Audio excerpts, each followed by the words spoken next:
नमस्कार सारे व्यूवर्स को और मीडिया कर्मियों का भी धन्यवाद जहां जहां जिस प्लेटफॉर्म से आप इस वीडियो को देख पा रहे हो।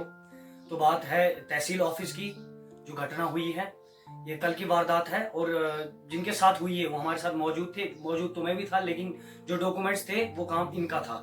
तो ये आपको बताएंगे कि कल क्या हुआ। हुआ ये कि कल हम गए थे, एक अपना ये छोटा सा काम था, डोमिसाइल का एक क्वेश्चन था, उसको लेके हम गए थे कल। तो कल सर बिजी थे, हमने कम से कम 11 बजे तक तो सर आए नहीं थे, तहसीलदार साहब। उसके बाद जब वो आए तो उनका कोई स्टाफ का उसके बाद मीटिंग शुरू हो गया। तो हम वेट करते रहे। हमने कहा थोड़ा तब तक आगे पीछे कहीं पूछ लेते हैं कि सर के पास क्या लेके जाना है, डॉक्यूमेंट्स वगैरह इसके लिए। तो वहाँ हमें मिल गए अपने वहीं के एम्प्लॉय थे, असिस्टेंट थे, कौन थे पता नहीं, अक्षय जी। उनके पास जब हम गए तो उन्होंने हमें गाइड किया कि आप जाओ साहब के पास जाओ, इसका एक ऑप्शन है कि वो आपको एक सर्टिफिकेट देंगे प्रूफ के लिए कि जहाँ भी इस चीज़ की आपको ज़रूरत पड़ रही है तो वहाँ पे ये वो सर्टिफिकेट काम करेगा कि ये वही पर्सन है। नाम में कोई मिस्टेक हुआ है तो उसके लिए हो जाएगा, तहसीलदार साहब का जो भी आपको सर्टिफिकेट मिलेगा कुछ भी। तो जब उसके बाद कम से कम 12 साढ़े 12 बजे तक तो मीटिंग चल रहा था। उसके बाद हम वापस आ गए। हमने सोचा आज शायद बिजी रहेगा, ऑफिस बिजी लग रहा था, कम से कम 1 बज रहे थे, तब तक हम वहीं खड़े थे। उसके बाद हम वापस आ गए। हमने सोचा कल जाएंगे। तो आज जब हम गए सर के पास, डायरेक्ट हम सर के पास गए अपने डॉक्यूमेंट्स लेके। तो डॉक्यूमेंट्स जब हम उनको दिए तो वो डॉक्यूमेंट्स तो सर ने देखे ही नहीं।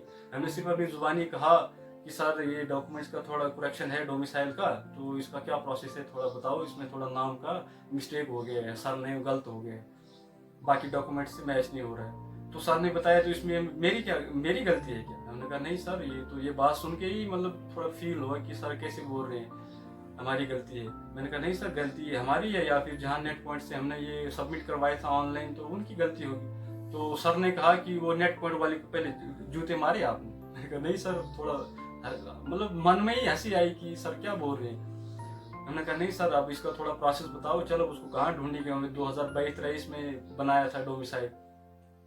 तो नहीं, पहले सर कहने लगे कि उसको जूते मार के आओ, फिर उसके बाद मैं एक्शन लूंगा। फिर सर ने ये भी बताया कि अगर उसके चलो इसका कोई ऑप्शन तो है नहीं अभी हमारे पास करेक्शन का, आप उसको जाके उसके खिलाफ एक एप्लीकेशन दे दो, उसके बाद मैं एक्शन लूंगा। तो वो जब सब हमने सुना, फिर हमने सर को बताया कि सर आप प्लीज हमें प्रॉपर कोई गाइड करो, ये थोड़ा अर्जेंट है, ये कहीं फॉर्म भरना है, उसके लिए बहुत कम समय बचा हुआ है, तो इसको आप थोड़ा थोड़ा गाइड करो हमें। यही पूछने हम गए थे सर से। तो उन्होंने कहा बाद में कि मतलब उतनी सी वार्तालाप में ही उन्होंने अपने बैल बजाए और पीएसओ को बुलाया कि ये फालतू बंदों को कैसे अंदर आने देते हो आप, क्या है इनका? वो पीएसओ आए, क्या वो पीएसओ डिसाइड करेगा कि अंदर जाके हमने क्या कहना है क्या नहीं? तो बात तो हमारे सर के साथ हो रही है। तो सर ने डायरेक्ट पीएसओ को बताया कि ऐसे फालतू बंदों को आप क्यों अंदर आने देते हो? तो सर हमने कौन सा फालतू एक्शन किया, या कोई हम वहाँ कोई फेक वर्क कराने आए थे, कुछ भी आप समझो उसको। तो आगे मैं क्या कहूँ, हमारे साथ वहाँ नितिन जी भी साथ में थे और बहुत सारे स्टाफ भी थे वहाँ, और भी काम कराने वाले बंदे भी थे। वो प्रूफ है आपके साथ। तो थोड़ा आप जी नितिन जी भी बताएंगे आपको। जी बिल्कुल। जो ही हम अंदर गए तो सर ने सबसे पहले तो कहा कि आप उसके पास जाइए, उसके बाद यहाँ पे आइए। तो हमने कहा सर कि देखो इतना तो टाइम हमारे पास बचा नहीं है, क्योंकि जो फॉर्म्स है आया कि जो विडोज के लिए होते हैं उनके लिए बहुत कम टाइम बचा हुआ फॉर्म भरने के लिए। तो आप सर हमको सिर्फ हमें एक प्रोसीजर बता दो, बस हम वही कर लेंगे। हम कोई सिफारिश लेके नहीं गए थे, कोई किसी के अप्रोच पे नहीं गए थे। बिल्कुल। तो सर ने हमें कुछ भी बताने से मना कर दिया और बेल बजा के हमें बहुत ज़्यादा वहाँ पे ह्यूमिलेट किया कि इनको कौन लाता अंदर, आप चेक करके नहीं भेजते हो। मतलब बहुत सारी ऐसी बातें जो है स्टाफ मेंबर्स के जो सामने। इंसल्ट और फील होता है। हाँ, और जो जितने भी वहाँ पे लोग और दूसरे काम के लिए आए हुए थे उनके सामने बहुत ज़्यादा हमें तंगी महसूस हुई। तो मैं पूछना चाहता हूँ सर कि अगर एक्शन लेने वाली बात है तो मुझे ज़रा एक चीज़ बताइए कि एसटी के लिए आम जनता जो है वो पटवार खाने में कितना पे कर रही है? क्या आपको इस चीज का पता? अगर नहीं पता है तो आप इसके लिए कमेटी बिठाइए, आप खुद जांच कीजिए कि कितना कुछ हो रहा है आपके नाक के नीचे या आपके अंडर जो जितने भी डिपार्टमेंट्स हैं, जहां तक पहुंचने का मार्ग आप तक है, वहां पे हमें कौन कौन से मुश्किलातों का सामने। ये एक आम स्टूडेंट जिसे अभी एसटी की जरूरत है, चाहे फॉर्म्स अभी आप रिसेंटली आपने नोटिफिकेशन देखी होगी, पोस्ट ऑफिस के भी कुछ फॉर्म निकले हुए हैं और कांस्टेबल के भी निकले हुए हैं, और इसके अलावा जो दूसरे कॉम्पिटिटिव एग्जाम्स के लिए बच्चे जाते हैं उन्हें मिनिमम कितना टाइम लगता है? आपने तो बता दिया कि 30 दिन का मिनिमम टाइम होता है, इसका प्रोसीजर है, लेकिन सर आप मुझे एक बात बताएं, क्या आपके पास ऐसे रिकॉर्ड्स हैं कि हर एक डॉक्यूमेंट जो है वो 30 दिनों के बाद ही बना है? आपने 1 या 2 या 3 या हफ्ता या 2 हफ्ते के अंदर किसी का भी डॉक्यूमेंट्स किसी के कहने पे नहीं बनाया? ऐसा तो हो नहीं सकता है।